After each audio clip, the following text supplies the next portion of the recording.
Уважаемые зрители, добрый день. Меня зовут Валерий Табаков, я юрист.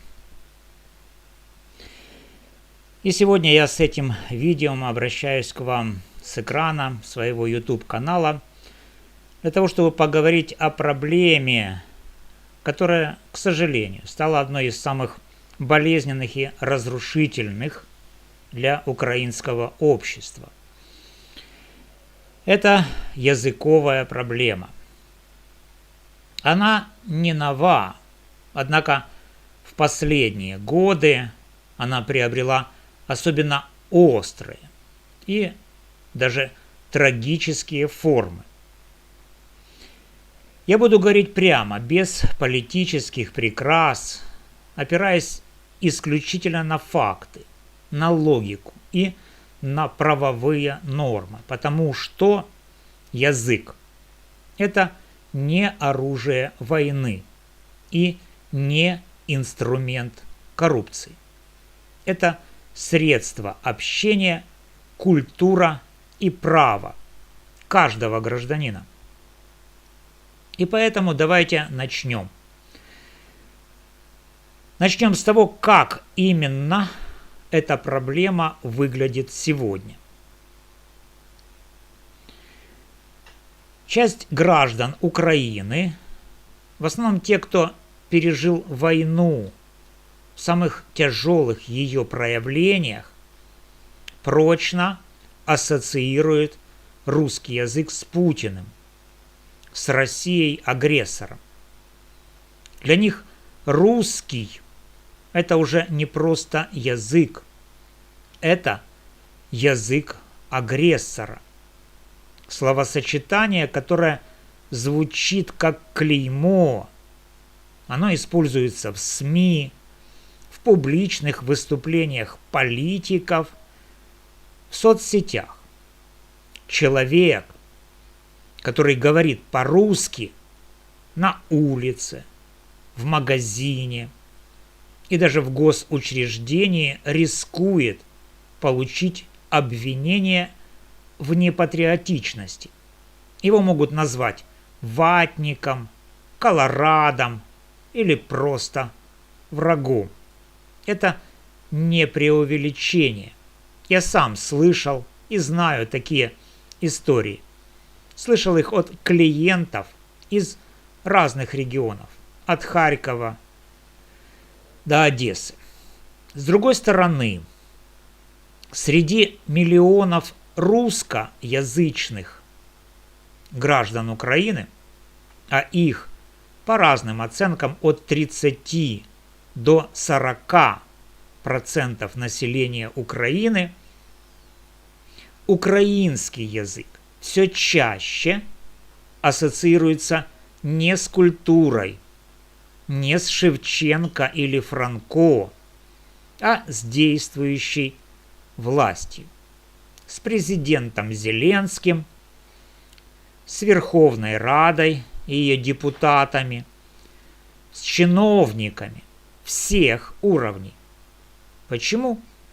Потому что именно на украинском языке звучат официальные заявления, законы, телемарафоны и антикоррупционные лозунги. А власть, по мнению очень многих, крайне, даже очень крайне коррумпирована. Коррупционные скандалы не прекращаются. От закупок для армии по завышенным ценам до схем с землей, тарифами и международной помощью. Люди видят, как на украинском языке объявляют о новых реформах, а потом выясняется, что деньги осели в карманах. И вот результат. Для русскоязычного гражданина украинский язык становится символом этой самой коррумпированной власти. Власти, которой он не доверяет. Таким образом, общество оказалось разделено по языковому признаку. Русскоязычный смотрит на украиноязычного и видит коррупционера. Украиноязычный смотрит на русскоязычного и видит агрессора. Люди начинают избегать друг друга, не доверять. Даже в семьях возникают конфликты. Язык, который должен объединять, стал маркером вражды. Но это же абсурд. Язык по своей природе не может быть ни агрессором, ни коррупционером. Это просто инструмент, как нож. Он может резать хлеб, а может стать оружием. Все зависит от того, кто и как его использует. Давайте разберем это с юридической точки зрения. Именно так, как я делаю это в судах. Конституция Украины в статье 10 прямо закрепляет: государственным языком является украинский. Это факт. Но одновременно та же статья 10 говорит о развитии, свободном использовании и защите всех языков национальных меньшинств, в том числе и русского. Статья 24 запрещает любые формы дискриминации, в том числе по языковому признаку. Европейская конвенция о защите прав человека и основных свобод, ратифицированная Украиной, в статье 14 тоже запрещает дискриминацию по языку. Европейская хартия региональных или миноритарных языков, которую Украина подписала, обязывает государство обеспечивать право на использование русского языка в образовании, СМИ, судопроизводстве и повседневной жизни. А теперь самое важное. Ни один закон не дает права называть русский язык языком агрессора и подвергать его носителей общественному остракизму. Это не правовая норма, это эмоциональная реакция на войну. Реакция понятная, но опасная, потому что она превращает языковую идентичность в политический ярлык. То же самое касается и обратной стороны. Коррупция власти не имеет национальности и не имеет языка. Коррупционеры есть и среди украиноязычных, и среди русскоязычных. Проблема коррупции – это проблема институтов, а не фонетики.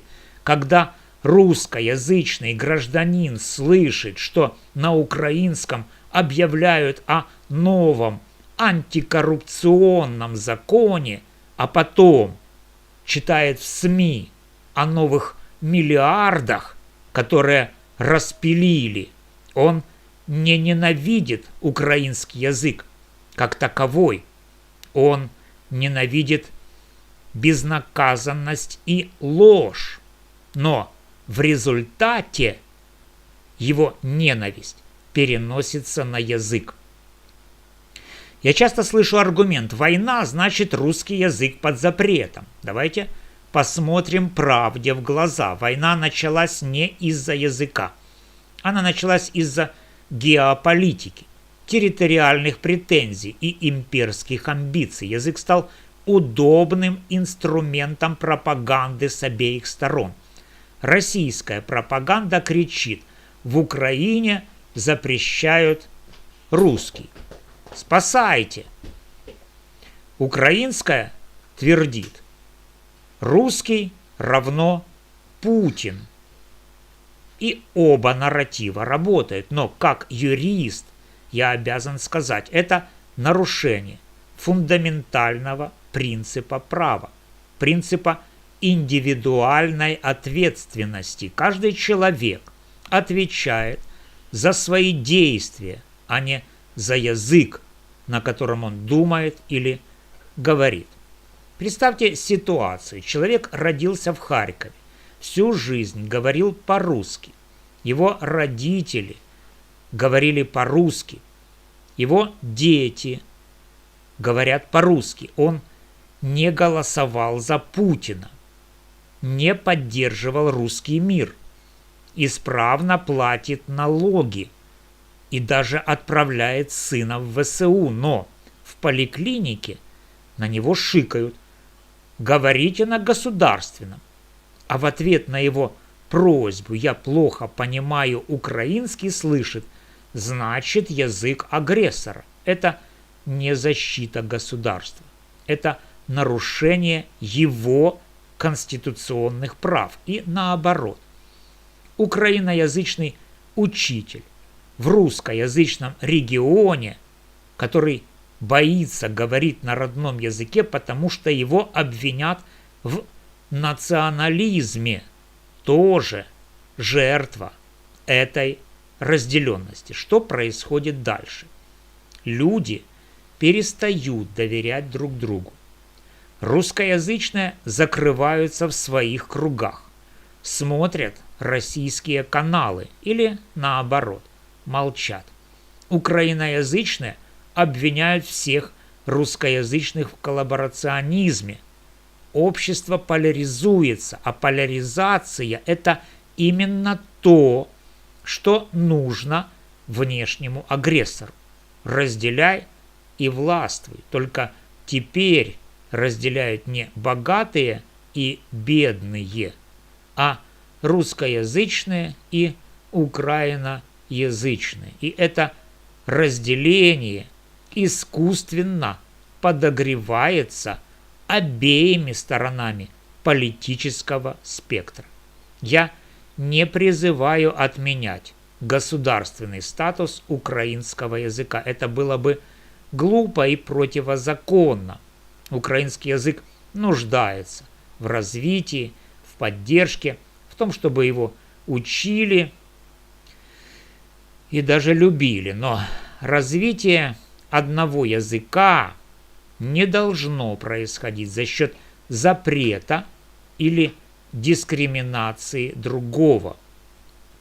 История знает примеры, когда двуязычие становилось силой государства. Канада, Швейцария, Бельгия.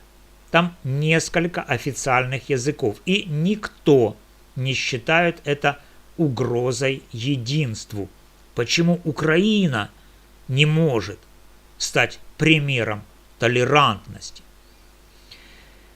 Решение, на мой взгляд, лежит в трех плоскостях. Во-первых, юридической. Необходимо четко прописать в законодательстве никакой дискриминации по языковому признаку.